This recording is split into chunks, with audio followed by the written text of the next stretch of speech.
Bonjour, c'est Julie et je vous propose aujourd'hui un jeu sur les émotions. C'est un jeu qui s'appelle le cadeau. Et c'est un des seuls jeux que je propose aussi bien à des enfants de 4-6 ans, des enfants plus grands, des ados et aux adultes. Donc c'est parfait pour faire un jeu qu'on peut jouer en famille pendant le confinement. Ok? Alors, pour faire ce jeu, j'ai besoin de vous donner deux indications. Alors tout d'abord, on va revoir notre fiche des émotions. Alors, je sais que les plus jeunes adorent me redire toutes les émotions, donc vous pouvez mettre pause pendant que les plus jeunes retrouvent toutes les émotions. Et moi, je vais vous les nommer. Alors sur la ligne du haut, on a la joie, la surprise, la peur, la colère, le dégoût, le mépris, la tristesse, la honte et l'amour. D'accord? Donc ce sont les principales émotions sur lesquelles j'aime bien travailler. Ok? Et on a aussi besoin de revoir ensemble ce que c'est le gromelot. Le gromelot, c'est une sorte de langue inventée qu'on improvise, pas besoin de réfléchir. Et surtout, avec le gromelot, on n'a pas besoin de réfléchir aux mots qu'on va utiliser parce qu'il n'y a pas de mots, pas de phrases. D'accord? Donc ça peut être aussi bien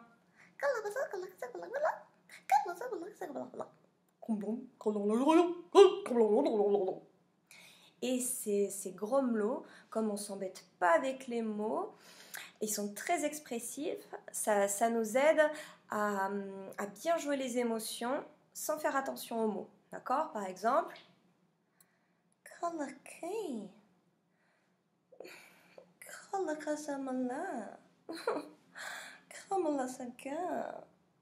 donc avec les enfants, on aime bien jouer ça, c'est le mépris. Ok? Donc je vous explique maintenant concrètement notre jeu. L'idée, c'est de s'installer bien confortablement. Donc c'est un jeu qu'on peut jouer à partir de 2. Donc on se met l'un en face de l'autre. On peut jouer à 3 en famille, les parents avec leurs enfants. Donc on s'installe en cercle, par terre, sur le tapis ou chacun sur une chaise. Okay? Et l'idée, ça va être de s'offrir des cadeaux imaginaires. Ok? Donc j'imagine que la personne d'à côté m'offre un cadeau. Ok? Elle me donne un cadeau imaginaire dans les mains.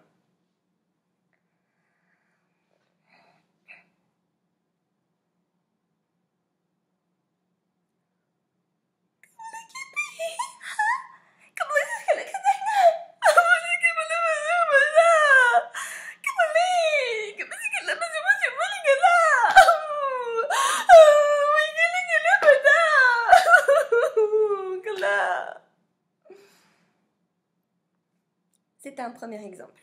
Ok, donc vous avez vu l'idée. On m'offre un cadeau, je le pose devant moi, je l'ouvre, et quand je vois ce qu'il y a à l'intérieur, ça me procure une certaine émotion, et là j'y vais à fond. Ok, c'est pas pour faire en tout petit, c'est vraiment faire le jeu exagérer, à fond les ballons. Ok, un autre exemple.